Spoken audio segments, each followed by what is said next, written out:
I've never made a secret of the fact that I'm a vehicular packaging fetishist. I really, really love the way vehicles get packed and novel uses of space, which is why I'm so excited to be here with this Rivian truck, because it might be the best vehicular packaging experiment or method that I've ever seen in a very, very long time. It's got all kinds of interesting cubbies and packaging solutions, and I'm here with Brian Gase, who's the Chief Engineer of Special Projects, which means you were in charge of a lot of the interesting solutions you came up with packaging this vehicle. Absolutely, absolutely. It's the thing from my side. People ask me what I'm the most proud of from being here. Yeah. And this truck has cool examples. We'll get to in a little bit. But it's the architecture, the layout, the thousands of decisions we've made to get to here from an architecture side. That's the cool thing about what we have going on. And there's a lot of interesting things. Because it's using an electric platform, becoming the standard style of skateboard chassis with motors at front and rear, batteries in the bottom, you can do an awful lot with the packaging. So I'm going to have you kind of walk me through all the cool things this thing has. I also kind of am a vehicular lighting fetishist as well. And what you're doing here is kind of interesting from a lighting standpoint. So I noticed there's a light bar going on here and some interesting light units. Can you show me what's going on? Like, where are the turn indicators? So turn indicators, we'll show you in a second. What I've got is my stadium light, high beam, low beam, DRL across the front, and it's very simple. It's a structure that if a kid sees this, they can sketch this, they can remember this. It's easy to identify. Let me hop back in here and I'll turn the lights on really quickly. Yeah, show me what the various things do. If I just turn on my fog lamp, you got fog. and then I can turn on my low beam and high beam. All right, standard lights and there. And then just normal, turn signal. So yeah, let me see an indicator. Yeah, that's great. So this goes from DRL to indicator seamlessly, which is nice. And this center bar, what else is it going to do? Is it just a DRL? The other nice thing with the center bar is when you plug in to charge, so from a distance, you can see not only from your phone, but actually visually it's the a progress indicator bar of where it is. That's really cool. So you're actually conveying more information. That's a lot of fun. I like that. Here's the 330-liter front. So under our power hood. Oh, look at that. Mind control hood. Like, the thing I've always hated about trucks is there's always a lot of wasted space in the front. From, I know there's an engine in there, but from a standpoint of how much you can actually use it, this is a great idea. And this is a pretty good sized trunk. Yep. So this is enough to fit your bags in, your normal stuff, the things you'd want to take, whether it's groceries or whatever else. The thing that enables this is our low flat skateboard. Yeah. So underneath here, I've got my 2 front motors. Right. Again, it's a quad motor truck, so 2 front, 2 rear. Okay. I've got my normal radiator unit. And where's the radiator has to be set, because we've got trunk all the way up to here, so it's what, set low and at an angle? It's low and at an angle, so my air intake is much smaller than you need for an internal combustion engine. Yeah, that's tiny. It's sized based on the high-speed charge capacity of a DC charge to keep the battery cool. And it takes up very little space and it stays low. It gives us a flexible platform that can work not only in the truck, same in the SUV and in future models as well. This is fun. I love the idea of a pickup with a front trunk. Let's see what you've got going on the inside Great, as well. come on over here. I know a lot of truck owners and buyers like to sit inside their trucks when they drive them or when they're just riding somewhere. Absolutely. So what do you have going on in the inside packaging-wise? So we've got really nice refined materials up top, the stuff you see, the touch stuff you feel, and very durable, rugged materials down below. We're an adventure electric vehicle company. You can hose those off? Could I grab those out and hose them off? Absolutely, absolutely. Okay. It's not a moisture absorbent, it's very rugged. Right. The other important thing, we want you to take friends on your adventure. So Yeah. if you come back here a little bit, Sure. and I look at the rear seat, you've got plenty of space for adults in the back.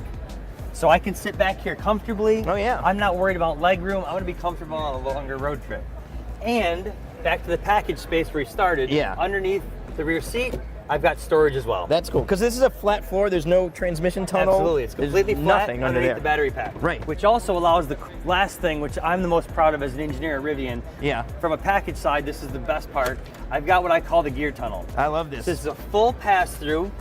Old VW microbus-based pickup trucks used to have a massive locker under the bed. It reminds me of that, which is fun. If you had a pet alligator, this would be a great way to shove him in there instead of leaving him out in the bed. And if you had a pet alligator, you could keep your alligator treats right in here in a handy little bag. Handy. So many truck makers don't even consider the needs of alligator Nobody owners. does.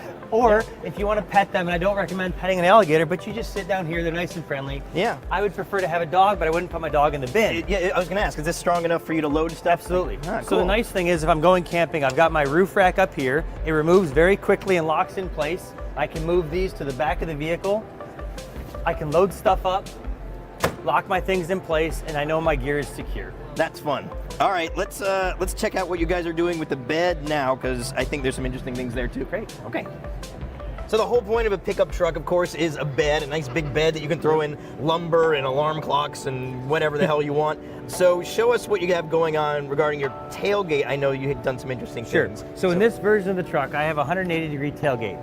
What that means is I can drop the tailgate, not just 90. So let's stop here for a second, because most trucks, you have the tailgate will fold 90 degrees, and then there's always the issue when you're loading something, you're leaning in. So we do have a 90-degree option. Yeah. As you notice, when I let go of the button, it stopped moving. Yeah. This way you're not going to crush things or hit whatever happens to be underneath there. Sure. If it's your pet alligator, I don't want anything to happen to it. But I just drop this all the way down. See, that's great. And now, when I want to get inside to my full-size spare tire, so that's great. I've got it stored back here. If I don't have the tire, I can use this bin for storage. Which is great. So I know a lot of trucks will underslung the tire underneath where it gets filthy and hard to get to. Here it's clean, it doesn't take up room in the front luggage, and you still have a totally flat loading floor. That's great. And now the other thing you have access to now that you're in the back is we've got normal power outlets. Oh yeah. I've got this gear cable, so a retractable locking cable. The value of this is, if I've got my mountain bike, my prized possession that I love to ride, and I'm parking to get lunch, all I'm doing is looking out the window to see if my bike's okay. This is going to let you know if somebody's trying to take it. You just run that through the spokes or whatever. Exactly, and I've got the same on the other side. And then for that precious mountain bike, let's say I get a flat tire, I've got onboard air right in front of you. And you said if someone cuts this, you get a warning or something? Yeah, so it's electrically connected. So if you sever that cable, your phone's going to let you know. You're going to know your gear's being tampered with. And then when I want to close the whole thing up, I've got my tonneau cover as well. So if you see the tonneau cover, look at that. Tailgate's closing. Yeah. And what I have, when this is all said and done, is a nice sealed in environment. That's cool, and this is watertight and everything, I'm guessing. That's pretty fun, a giant trunk. All right. So this is back to a normal 90-degree tailgate position. Right. So you can haul your lumber, your bigger things. This is very cool. I really appreciate just how much you're using every little bit of space in this thing, because again, that's the kind of thing that really, really gets me excited. Is packaging is amazing. So there's all kinds of good things going on. How much is this thing? So entry level on the truck we're looking at here comes with a 105 kilowatt hour battery pack. That's the smallest of our three. Range would be what? 230 miles of range in that version. Okay. Our big battery pack gets up to the 400-mile range. Okay. But on a pricing side, entry level, $69,000 before tax credit. Okay, I can't afford that though. I'm gonna have to get a used one, I guess, or a really dirt cheap one.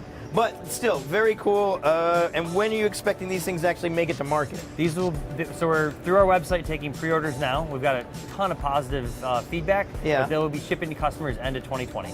End of 2020, okay. And as of this moment, this is the only completed one anywhere, right? So we have mules on the road, but from a body panel built out, this is built for the show. Right. But it's production design. So if you come here, if you come to the show and you pre-order one of these, or you do it from anywhere else, and you take a picture of this, when it is delivered to you in a year, I want it to look the exact same as that photo. So, okay, so we're not going to see, this is not a show car design. Correct. This is everything that we're actually going to see. Is it? All right. Well, thanks again for showing us all this. It's a lot of fun. And yeah, so if you have a bunch of cash laying around and you want a really cool truck where you can store it full of all kinds of crap in every little nook and cranny, check out a Rivian. The thing we want to mention with this is a lot of people in the space, large SUV segment, large pickup truck segment. For a price point, we think we've got a lot of features, including our 3-second 0 to 60, that are unique to that space. So come give us a look. That seems important when you're loading up stuff from Home Depot. You want to get the hell out of there as quick as possible. Definitely do. Good thinking. All right, look, thanks so much for talking to me. I appreciate it. Thank you.